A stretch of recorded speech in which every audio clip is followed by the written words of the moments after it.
छतरपुर विधानसभा क्षेत्र 51 से समाजवादी पार्टी के प्रत्याशी डॉक्टर बेनी प्रसाद चंसोरिया ने व्यापारियों के बीच पहुंचकर जनसंपर्क किया और दशहरा की राम राम करते हुए पान खिलाकर शुभकामनाएं दी। हम आपको बता दें, उन्होंने व्यापारियों आम मतदाताओं से मुलाकात करते हुए दशहरा पर्व की शुभकामनाएं देते हुए दशहरा का पान खिलाकर गले लगाकर शुभकामनाएं देते हुए छतरपुर के समग्र विकास के लिए समाजवादी पार्टी को अपना समर्थन और आशीर्वाद देने की अपील की। इस अवसर पर बड़ी संख्या में सपा कार्यकर्ता सहित बड़ी संख्या में लोग मौजूद रहे। छतरपुर 51 विधानसभा क्षेत्र में सपा प्रत्याशी डॉ बेनी प्रसाद चंसोरिया के चुनाव मैदान में आने से सबके समीकरण बिगड़ते हुए नजर आ रहे हैं। B0P0 चंसोरिया के पुत्र ने सभी व्यापारियों को पान खिलाकर दशहरा की राम राम की। सभी व्यापारियों ने गले लगाकर अंबुज चंसोरिया का आत्मीय सम्मान किया।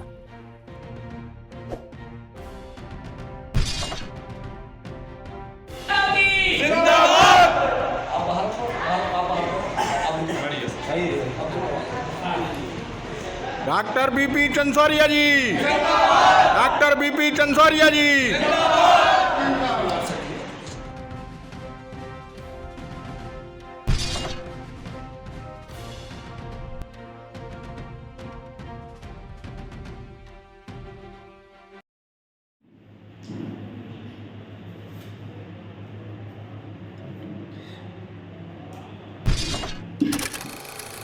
जी सर, आप कौन विधानसभा से प्रत्याशी हुए हैं?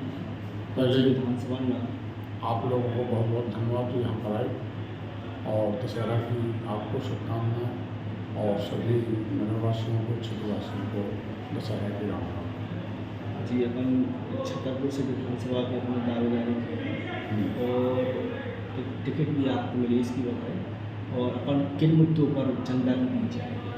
देखिए, मुद्दे सभी पार्टियों के एक से होते हैं, उनका क्रियान्वयन कैसे करना है। वैसे मेरे जो हमारी पार्टी के हमारे जो मुद्दे हैं, पहला मुद्दा तो शिक्षा से संबंधित है, जो हर घर में आवश्यक होती है। और वर्तमान में जो स्थिति है कि शासकीय विद्यालय जो उच्च स्कूल शिक्षा के हैं 9वीं से 12वीं तक की, उनकी संख्या कम है और उनका उन्नयन होना चाहिए, जिसमें बच्चे प्राइवेट स्कूलों के लिए फीस देने के लिए बाध्य न हो।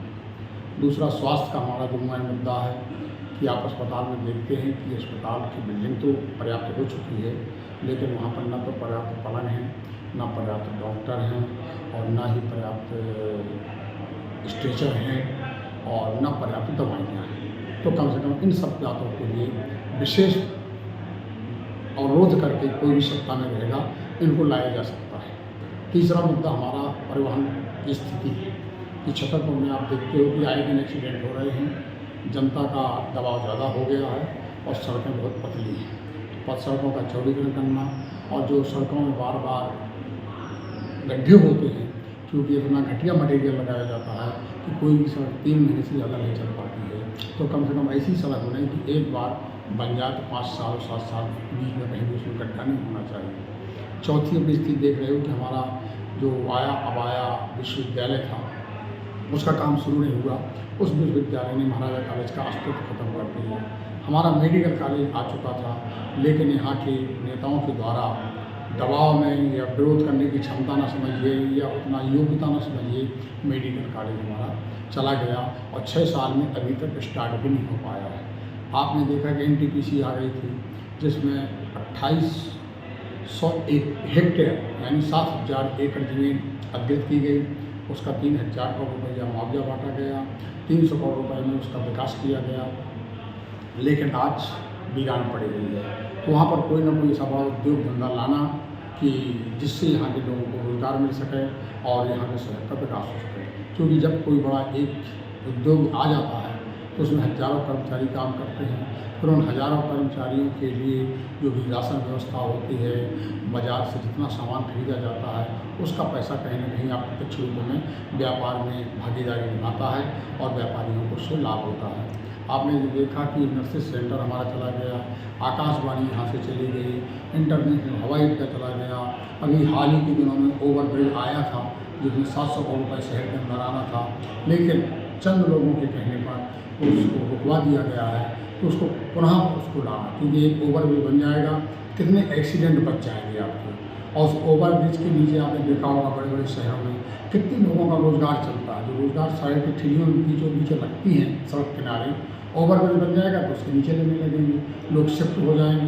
तो हमारे यहाँ कम से कम कुछ पशु भी बैठने लगेंगे।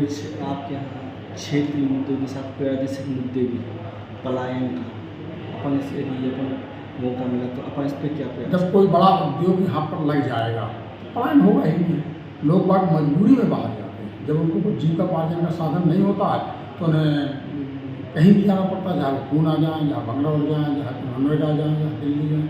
अगर आपको यहाँ पर पर्याप्त काम मिलता है तो क्यों लोग बाहर जाएंगे? इसके लिए अपने द्वारा पार्टी द्वारा प्रयास किया जाएगा। बिल्कुल प्रयास किया जाएगा और इसमें सफलता भी मिल जाएगी, क्योंकि सबसे किसी भी उद्योग को लाने के लिए सबसे बड़ी प्राथमिक आवश्यकता होती है ज़मीन का अधिग्रहण करना, उसके बाद ज़मीन को व्यवस्थित करना। तो ये दो चीज़ें हमारे पास ऑलरेडी ज़मीन का अधिग्रहण हो चुका है, ज़मीन व्यवस्थित हो चुकी है, उसमें कोई ना कोई शासन की ज़मीन है, शासन निर्मित की है, कोई भी योजना डाली जा सकती है। हमारे यहाँ पर कच्चा मटेरियल पर्याप्त है, चाहे जिस रूप में आप देख लीजिए, जहाँ वन विभाग के रूप में देख लीजिए या खनिज के रूप में देख लीजिए, चाहे ट्रांसपोर्ट देख लीजिए, तो किसी भी प्रकार की खाद तक की इंडस्ट्री डाली जा सकती है, इतना कच्चा मटेरियल है। आप देखते हैं कि बाहर के इंटरनेशनल लोग बाहर हमारे बक्सवा क्षेत्र में आते हैं व्यवसाय करने के लिए, तो जब कोई बड़ा व्यवसाय यहाँ डाला जा सकता है।